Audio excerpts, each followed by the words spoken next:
Apa yang terakhir? Hah? Sekarang itu.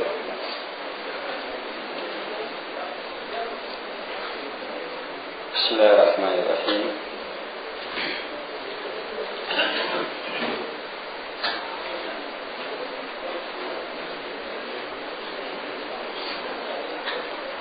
Assalamualaikum warahmatullahi wabarakatuh.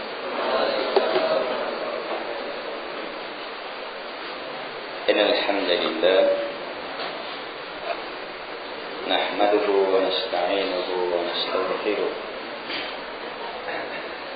wa na'udzu billahi min shururi anfusina wa sayyiati a'malina. من يهده الله فلا مضل له ومن يضلل فلا هادي له وأشهد أن لا إله إلا الله وحده لا شريك له وأشهد أن محمدا عبده ورسوله. يا أيها الذين آمنوا اتقوا الله حق تقاته ولا تموتن إلا وأنتم مسلمون.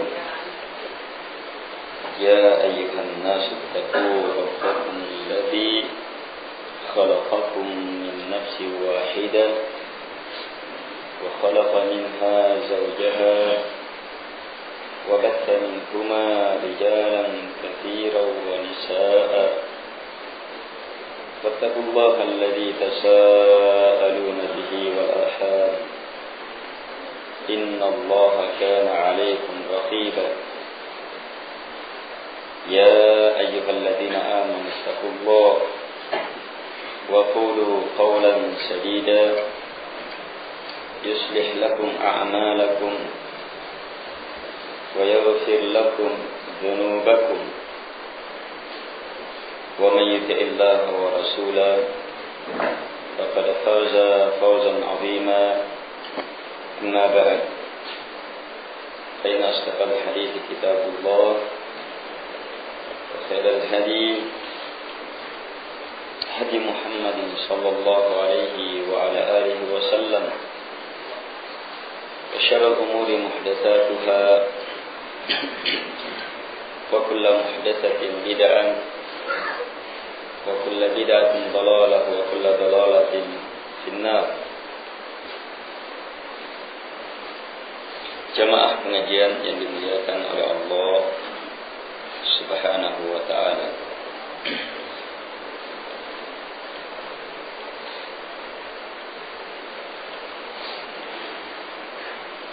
Kita lanjutkan kajian kita.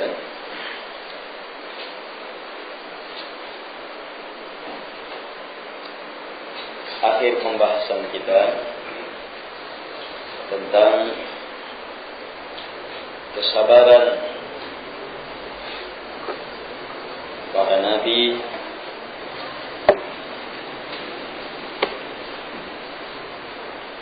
alaihimussalatu wassalam dalam menyampaikan agama, sampai-sampai kaumnya memukul, sampai-sampai di antara mereka kaumnya memukulnya dalam keadaan darah bercucuran pada wajah beliau, tapi tetap beliau bersabar, justru sambil mengusap darah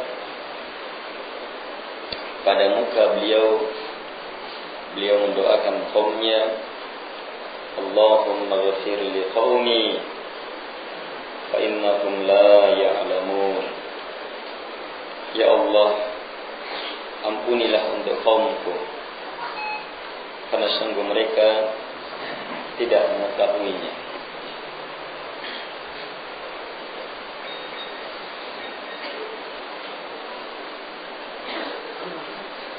Kita lanjutkan. Qala al-Imam Abu Zakaria Yahya ibn Sharaf An-Nawawi rahimahullahu ta'ala, wa an Abi Sa'id wa Abi Hurairah radhiyallahu anhuma anin Nabi sallallahu alaihi wa ala alihi wasallam qala ma yusibul muslima min nasab wala wasab wala hammi wala hazan wala adaw wala gham hatta syauka yushakuha illa kaffara Allah biha min khataya. Muttafaqun alaih. Wal wasab al marad. Dari sahabat Abi Sa'id Al-Khudri radhiyallahu an dan Abi Hurairah radhiyallahu an dari Nabi sallallahu alaihi wa ala alihi wasallam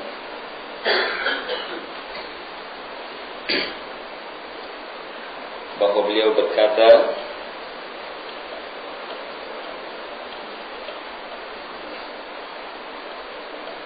tak ada sesuatu pun yang menimpa seorang muslim berupa nasab, kepayahan, keletihan, tidak pula wala wasab, tak ada satupun penyakit, wala ham, wala hazan, dan tak ada satupun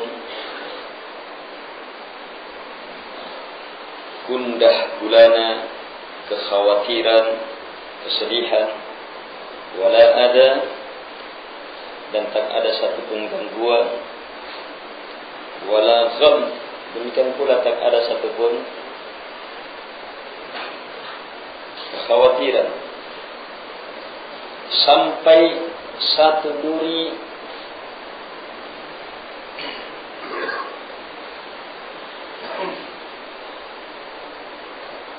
yang dengannya seorang muslim tertusuk, kecuali pasti kaffarallahu biha min khataya, kecuali pasti Allah Subhanahu wa taala hapus dengan hal-hal itu min khataya, dari kesalahan-kesalahannya.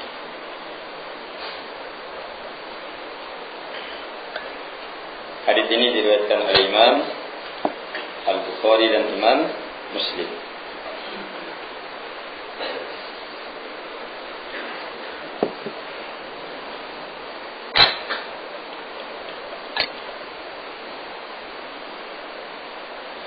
Syahid dalam hadis ini sangat nampak menjelaskan tentang ilmu yang mengantar hamba untuk bersabar dan tidak berburuk sangka kepada Allah Subhanahu wa taala terhadap apapun yang menimpa.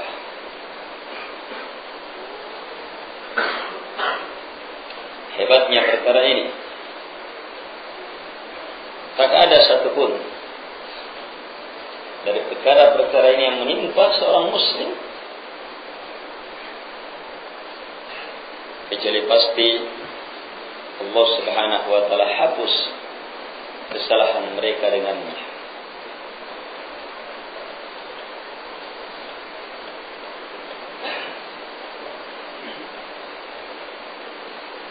Walaupun dia tidak berihtisab.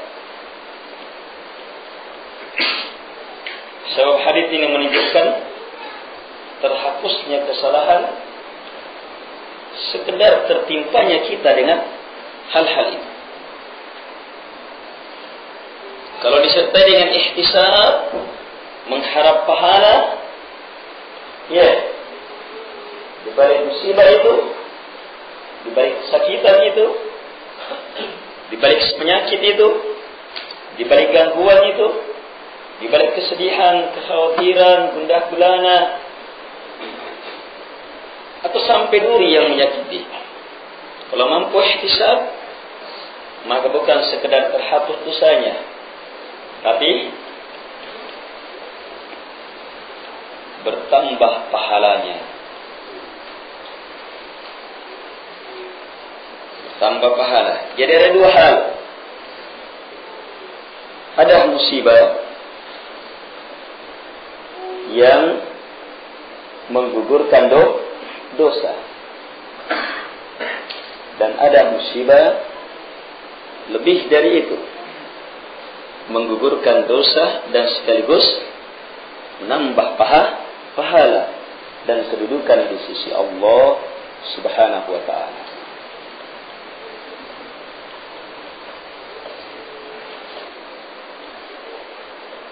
Yang pertama, tidak perlu ada niat.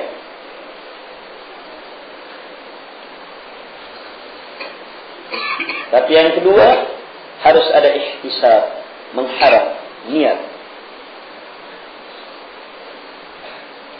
Dia bersabar dan mengharap pahala di balik musibah. Ini bukan sekadar menghapus dosanya, tapi sekaligus mengangkat derajatnya, menambah pahala di sisi Allah Subhanahu wa ta'ala. Dalam hadis ini Nabi SAW menyebutkan banyak hal. Min nasab. Perhatikan nasab, kepayahan, keletihan. Wasab, penyakit. Ada, langsung ambil tengahnya, ada gangguan. Ham, hazan dan gham, tiga ini berhubungan dengan kekhawatiran, kesedihan, gundah gulana yang disebabkan oleh apakah yang telah lalu, satu, atau yang sementara dialami, atau yang akan datang, dikhawatirkan, jangan-jangan akhirnya lahir kegelisahan, khawatir. Ini semuanya dilingkup oleh ham, hazan dan gham. Dan semuanya datang dalam bentuk nakirah, dalam susunan penafian. Kalau gitu bermakna umum. Tidak ada satupun dari perkara-perkara ini kecuali pasti Allah Subhanahu wa ta'ala kaffarallahu biha min khataya. Allah kaffar, tutup dengan perkara-perkara itu min khataya, berupa kesalahan-kesalahan si muslim ini. Ini keutamaan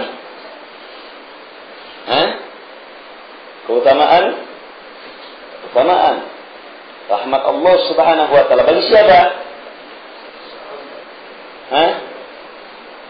Ma yusibul muslim. Kalau orang kafir bukan.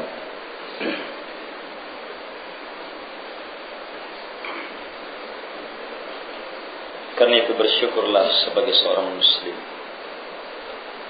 Jaga nikmat Islam itu. Dan syaitan tidak akan menginginkan kita bertahan dalam keislaman.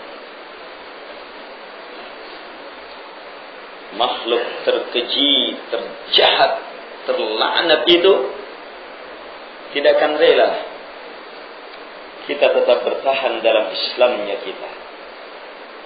Dia tidak rela kita mendapatkan fasilitas dan terus mendapatkan fasilitas sebagai seorang muslim. Dia menginginkan kita rusak.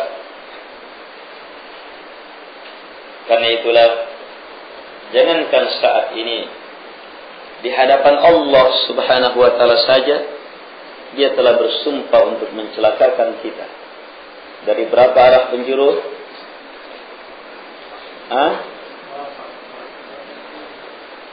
Tsumma la'atiyannahum, kemudian saya akan datangi mereka, min baini aydihim, dari wa min khalfihim, dari boko, wa an aymanihim, dan dari kanan mereka, ayman, kanan-kanan mereka. Wa an syama'ilihim, dan dari kiri-kiri mereka. Depan, belakang, ini berhubungan dengan dunia dan akhirat. Kanan, kiri berhubungan dengan apa? Syahwat dan syubhat.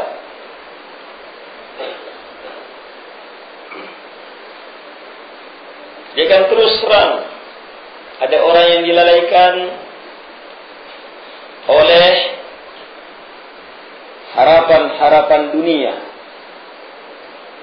Terus sibuk dari satu usaha ke usaha selanjutnya. Iya. Dari satu usaha ke usaha selanjutnya, dari satu pekerjaan ke pekerjaan selanjutnya, dari satu titel ke titel selanjutnya, dari satu status ke status selanjutnya. Iya. Lalai dia mengejar jenjang-jenjang di akhirat.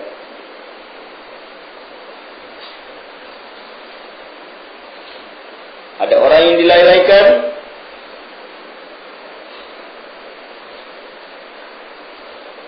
karena syubhat,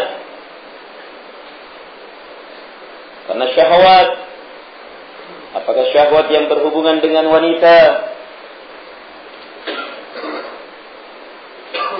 berhubungan dengan kekuasaan, perdagangan dalam berbagai bentuknya, atau syubhat. Syubhat, pikiran-pikiran yang menyebabkan seseorang ragu, bimbang, meninggalkan kebaikan.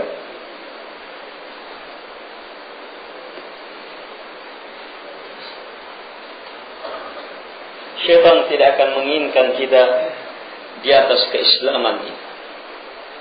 Sementara Allah Subhanahu wa taala justru mengancam, "Wala tamutunna illa wa antum muslimun." Jangan kalian mati kecuali kalian sebagai seorang muslim.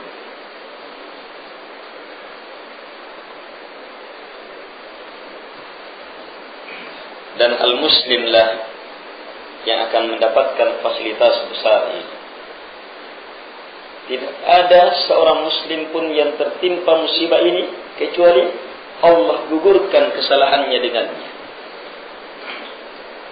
Sekedar tertimpa, gugur kesalahannya.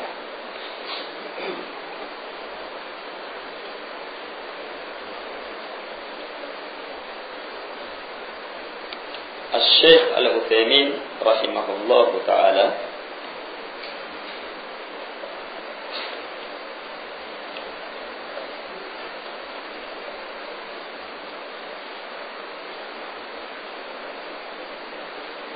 menyebutkan bahwa walaupun dia tidak meniatkan pahala,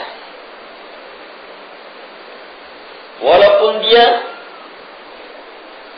tidak mampu bersabar, disebutkan juga tidak berihtisab. Maksudnya mungkin ini yang boleh disebutkan, lam yanwi syai'a wa lam yasbir wa lam yahtasib. Dia tidak niatkan, dapat musibah tidak ada niat, dapat pahala, dapat musibah dia belum mampu bersabar. Mungkin masih goncang ya.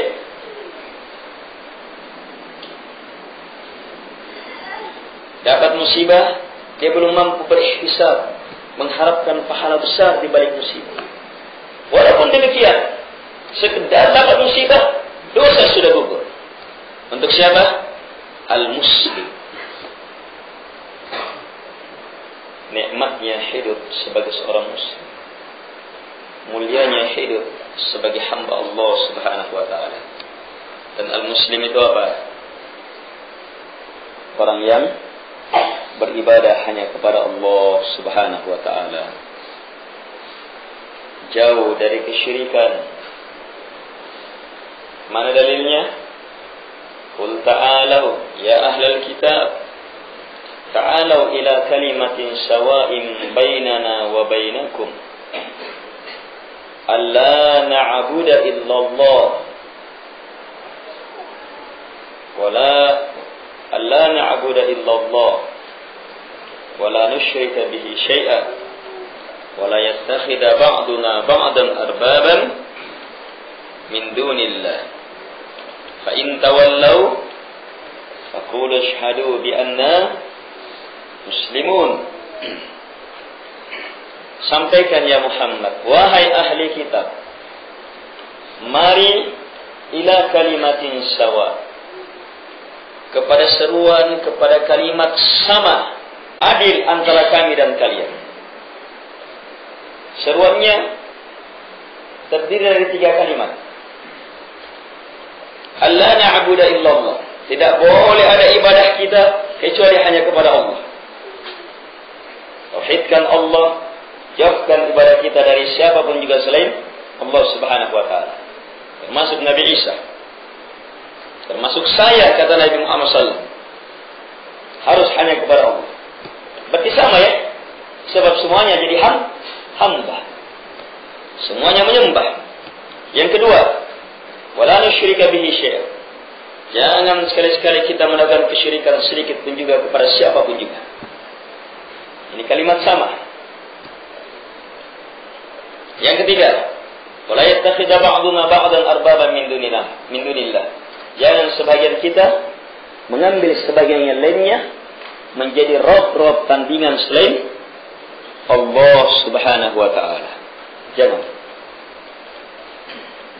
Harus hanya taat kepada Allah dan Rasulnya, tidak kepada selainnya. Jangan menghalalkan apa yang Allah haramkan, jangan mengharamkan apa yang Allah halalkan. Itu mengambil tandingan namanya. Fa in tawallaw, jika mereka berpaling, faqulu, maka kalian ucapkan. Artinya kalian terima dan nyatakan penerimaan kalian. Apa perintah Allah dalam penerimaan ini? Faqulu, ucapkan. Ishhadu, persaksikanlah. Bi anna muslimun, bahwa kami adalah orang-orang muslim. Berarti orang yang menerima hal tadi adalah muslim. Dan inilah muslim. Yang dijamin, tak ada seorang muslim pun, tak ada seorang muslim pun, maknanya tak ada seorang hamba pun yang beribadah hanya kepada Allah, tidak kepada selainnya, yang menjauhkan dirinya dari kesyirikan dalam bentuk apapun juga, yang tidak mengambil siapapun juga. Dari manusia ini menjadi rob-rob tandingan selain Allah Subhanahu wa taala.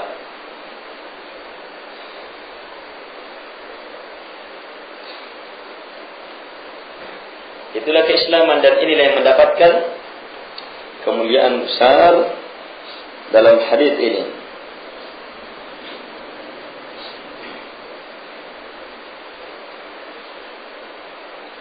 Sekali lagi, ini sekedar musibah menimpa kita. Kalau kita pahami ini, maka akhir apa? Ilmu akan baiknya Allah Subhanahu wa taala. Ilmu yang akan mengantar kita selamat dari buruk sangka kepada Allah Subhanahu wa taala. Kenapa kita buruk sangka? Mengatakan Allah salah ini, kenapa saya yang kena musibah? Kenapa terus-terus Allah beri? Kenapa? Kayaknya, harusnya ya, dan seterusnya. Banyak kritikan kepada Allah Subhanahu wa taala. Ini muncul dari orang yang bodoh terhadap ilmu ini. Tapi orang yang memahami ini tidak akan mungkin. Justru kalau dia mampu merasakan nikmatnya, dia akan mengatakan alhamdulillah ala kulli hal. Segala pujian hanyalah untuk Allah Subhanahu wa taala dalam keadaan apapun juga. Al-ikhwah rahimahumullah.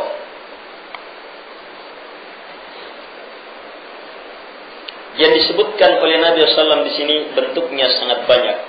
Nasab, kepayahan. Nasabin, min nasabin, nakira dalam susunan penafian. Ma yusibul muslima min nasab, ada ma di awalnya. Nasab kepayahan, keletihan.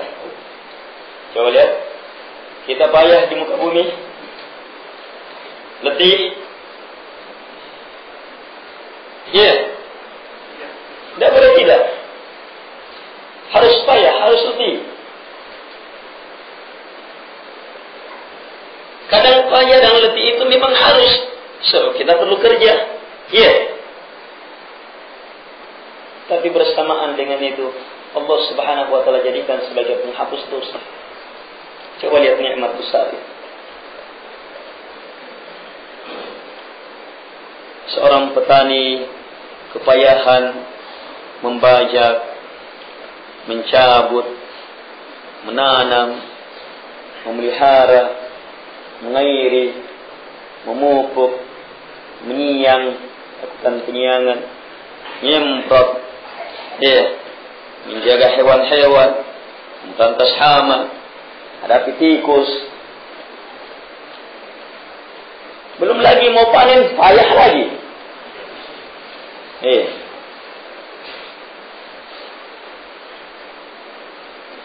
Tidak ada yang lepas dari nasab. Dan Masya Allah, semua nasab itu untuk seorang muslim penghapus dosa. La ilaha illallah, subhanallah. Betul agama, betul-betul agama yang menakjubkan. Agama penuh rahmah.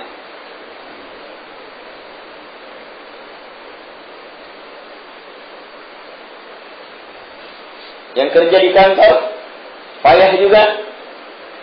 Payah juga walaupun pakai AC.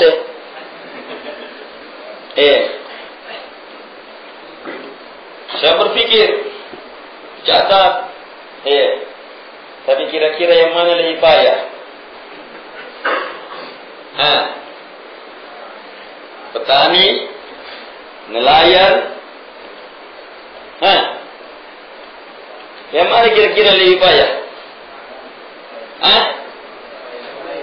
Yang jelas yang lebih payah, yang lebih banyak fasilitas penghapus dosanya. Jadi jangan merasa kecil petani.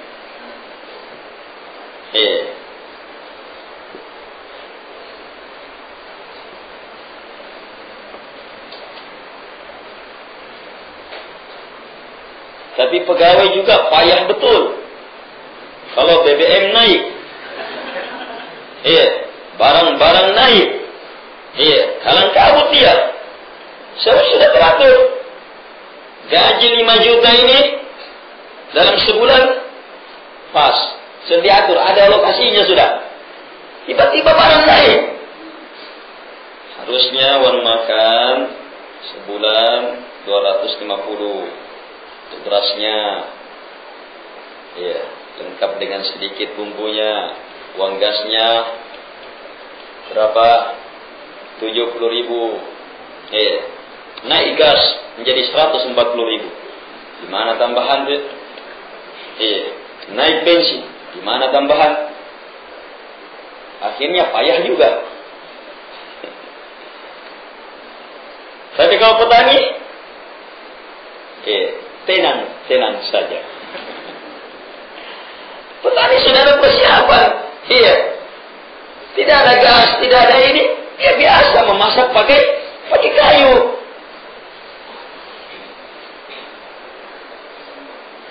Petani sudah siap galahnya. Ini selama musim panen ini, selama panen selanjutnya sudah simpan. Tapi pun lagi Pak Bunting, jual semuanya. Setelah itu gigit tangan nih, terpaksa jadi tukang batu. Tapi jamaah, selama kita di atas keislaman, hidup sebagai hamba Allah, terus bertekad mentauhidkan Allah, menjauhkan diri dari kesyirikan, hanya mentaati Rasulullah, tidak yang lainnya, maka kepayahan apapun juga hanyalah penghapus dosa untuk kita. Wasab, penyakit. Ada orang yang lepas dari penyakit. Di sini wasab, kata beliau, al-marad, penyakit. Datang dalam bentuk wala wasabin, Nakira dalam susunan penafian, sehingga bermakna semua penyakit. Penyakit mencret, atau penyakit yang memang betul-betul parah, mulai dari yang rendah sampai yang paling hebat. Semuanya adalah gugur dosa bagi seorang muslim. Lihatlah fasilitas sebagai seorang muslim. Wala ada gangguan yang datang dari orang. Ada yang memfitnah, ada yang bicarai, ada yang begini, ada yang melempar, ada yang begini, ada macam-macam. Semua adalah penggugur dosa bagi seorang muslim. Terus hazan dan gham, ini 3 hal yang berhubungan dengan sedih, gelisah, khawatir, gundah gulana. Yang jelas 3 ini terbagi sesuai dengan sebabnya. Ada yang sebabnya sesuatu yang telah lalu.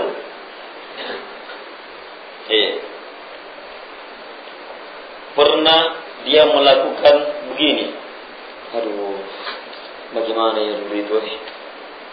Terasa dia, menyiksa dia. Atau sesuatu yang dialami sekarang,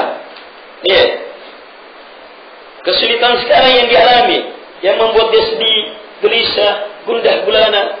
Apakah masalah pribadi, masalah rumah tangga, keluarga dengan tetangga, atau masalah dakwah, masalah agama, semuanya ketika mendatangkan kesedihan, gelisah, atau sesuatu yang akan datang belum terjadi, tetapi diwanti-wanti, gimana nantinya, khawatir, gelisah. Semua ini bagi seorang muslim adalah penggugur dosa.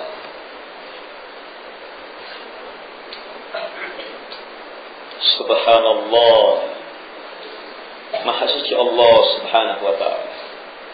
Alhamdulillah, kita betul-betul memuji Allah Subhanahu wa ta'ala atas nikmat Islam ini, agama yang sangat sempurna. Tapi ingat, muslim harus di atas keislaman. Bukan KTP-nya Islam, bukan pengakuannya Islam, tapi harus terbuktikan. Al-ikhwah rahimakumullah, semuanya pasti akan menjadi penggugur dosa. Ini sudah merupakan apa? Kemuliaan? Sudah sangat luar biasa. Tidak ada yang kalahkan sudah ini. Itu pun semua ini masih terbuka keluar biasaan yang lebih hebat dari tadi. Kalau kita mampu bersabar, dapat pahala sabar yang sangat luar biasa. Ada yang lebih hebat dari itu, ada yang lebih hebat dari itu. Kita mampu bukan sekedar bersabar, menahan, tapi mampu berikhtisab, mengharap pahala. Ini niat. Ihtisab adalah lafaz dari lafaz niat. Tertanam dalam dirinya harapan pahala besar di balik musibah. Saya tahan ya Allah, saya sabar menghadapi penyakit ini. Diniatkan dalam dirinya sebagai apa? Penggugur dosa, rahmat Allah. Dia menginginkan wajah Allah Subhanahu wa ta'ala. Itu niat yang paling tinggi, mengharapkan wajah Allah Subhanahu wa ta'ala, menginginkan keridaan Allah Subhanahu wa ta'ala.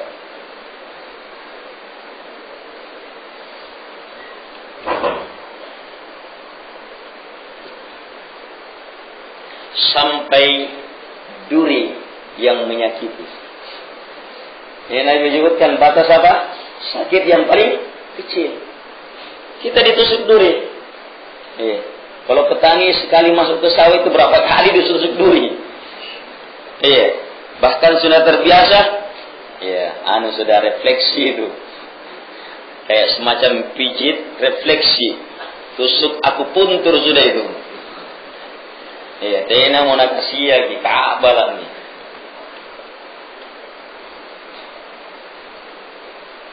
Duri, satu duri. bisa menjadi penggugur dosa. Kalau kita harapkan pahala, dapat pahala. Bukan hanya sekedar terhapus dosanya. Kalau begitu kita betul-betul dituntun dalam Islam, dalam musibah saja kita dituntun untuk mendapatkan pahala, dalam jenjang-jenjangnya. Musibahnya kecil, banyak-banyak orang itu nanti mau mengharapkan pahala. Kalau apa? Musibahnya hebat, menyadarkan dia, tapi kalau musibah ini ya belum sadar biasanya, sehingga tidak ada harapan. Tapi Masya Allah, kalau kita sadari pembahasan ini, ternyata sekecil apapun musibah, kita dituntun untuk mengharapkan pahala. Jadi dalam musibah terdapat jenjang-jenjang pahala, apalagi dalam amalan. Apalagi dalam amalan.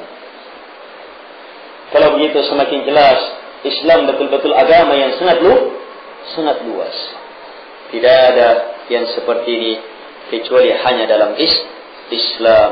Karena itulah ucapkan raditu billahi rabba wa bil islami dina wa bi Muhammadin nabiyya. Saya rela Allah yang saya sembah. Saya rela Islam sebagai agamaku. Saya rela Muhammad SAW adalah nabiku. Kerelaan itu lahir dari ilmu. Baik. Ini satu hadis.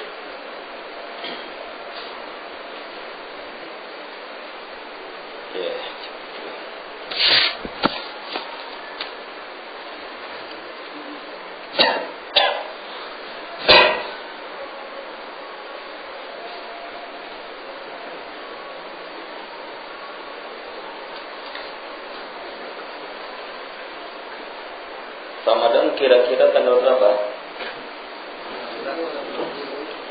Hah? 19? 20? 19 atau 20?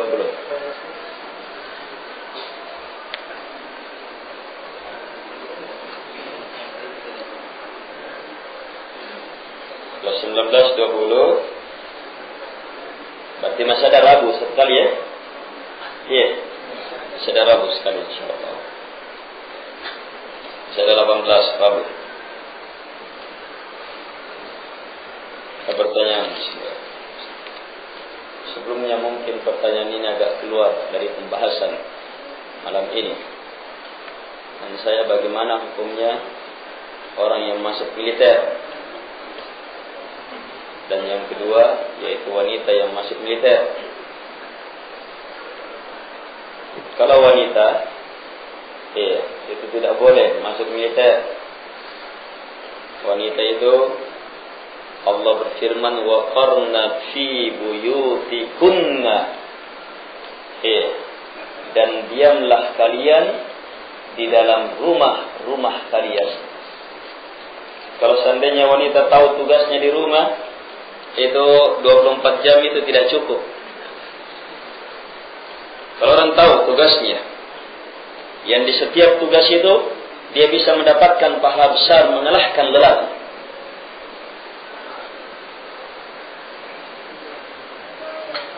Ayat ini khusus untuk istri Nabi. Padahal mereka yang paling berilmu, paling beriman, paling mampu menjaga dirinya dari fitnah dan dari memfitnah orang. Dan bersamaan dengan itu, mereka diwajibkan untuk berdiam di rumahnya. Kecuali kalau ada hajat keluar. Apalagi mau menjadi militer. Ini tanda-tanda kiamat.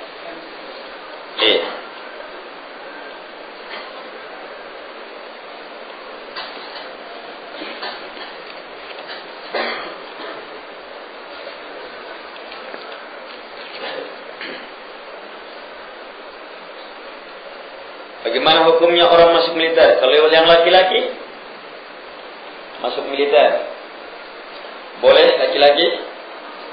Boleh saja. Tinggal militernya apa? Yang dimasuki di militer itu apa? Sebab hukum asal militer atau keadaannya ya luas pekerjaan di dalamnya. Kalau pekerjaannya dibenarkan agama dalam militer, boleh, bagus.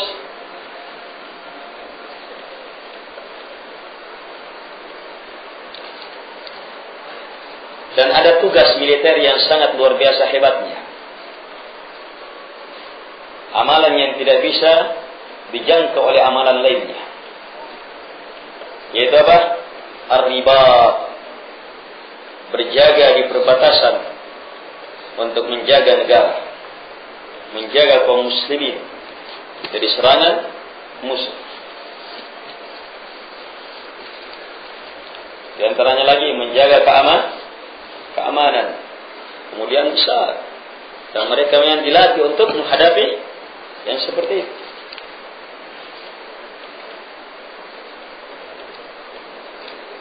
Baik.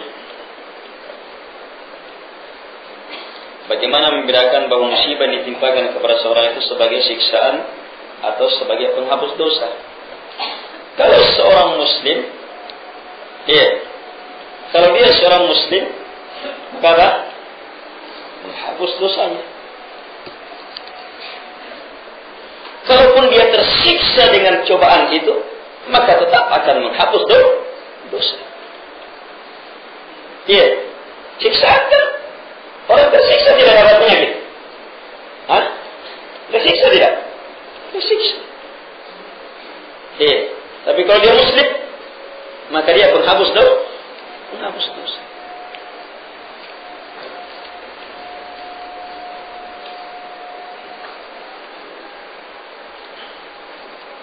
Dan memang ada di antara musibah yang merupakan teguran.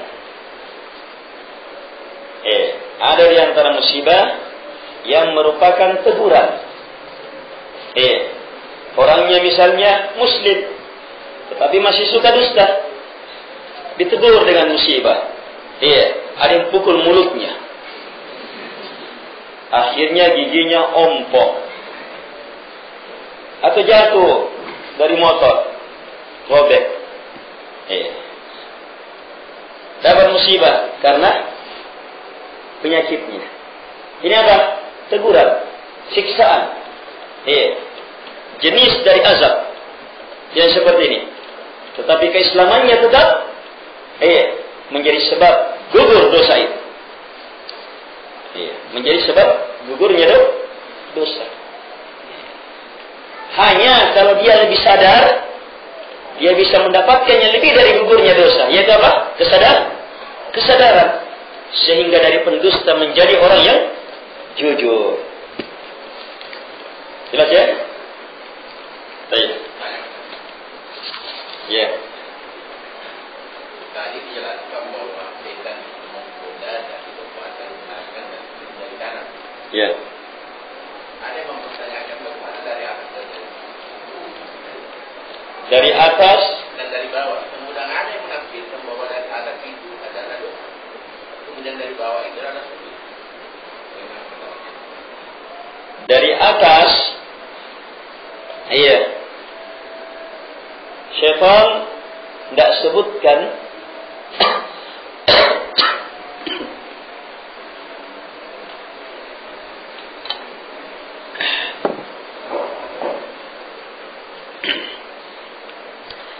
karena syaitan tidak punya kemampuan dari atas. Dan justru penyelamat dari semua serangan syaitan itu turun dari atas. Paham? Turun dari atas. Untuk menghadapi syaitan hanya dengan apa yang Allah turunkan. Berupa ilmu, berupa agama. Masuk di dalamnya pengabulan doa datang dari atas. Jadi penafsiran doa benar, tetapi tidak membatasi. Dia bahagian dari makna itu. Dari bawah, wallahu a'lam, itu datangnya musibah dari situ. Iya, bencana Allah keluarkan dari situ. Kita ikut atau tidak? Kalau kita ikuti ajakan syaitan, maka yang dari bawah itu akan mendatangkan bencana. Minimal yang di bawah itu akan menjadi saksi di hari kemuliaan. Ini bukan setan umat, minta mohon dari atas turun dari bawah. Tidak.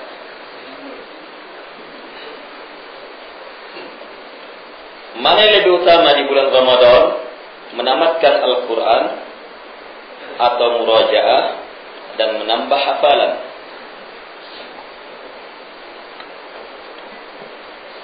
Semuanya.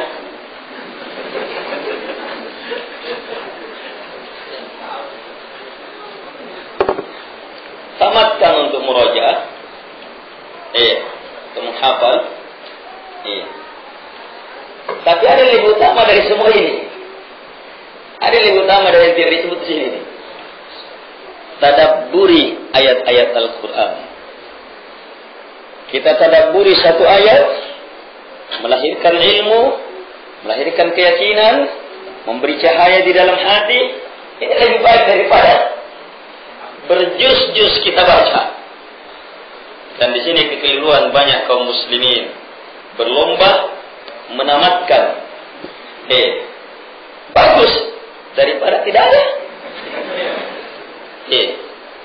Tetap dapat pahala. Sebab jalankan bacaan Qurannya, dapat musibah saja tetap dapat pahala.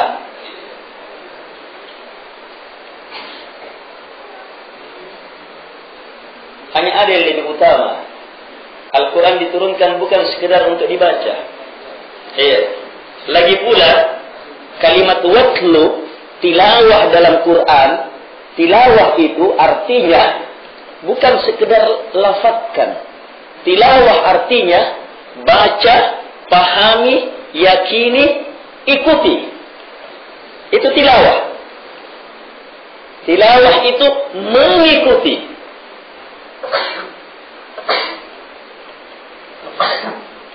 Jadi kita disuruh tilawah, disuruh mengikuti. Artinya harus semakin mantap bacaan kita dalam arti paham kita, keyakinan kita, pengamalan kita terhadap Al-Quran.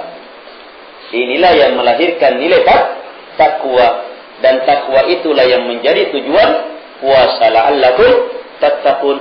Inilah yang kita kumpul dalam bulan Ramadan sebagai bekal. Wa tazawwadu fa inna khairaz zadi taqwa.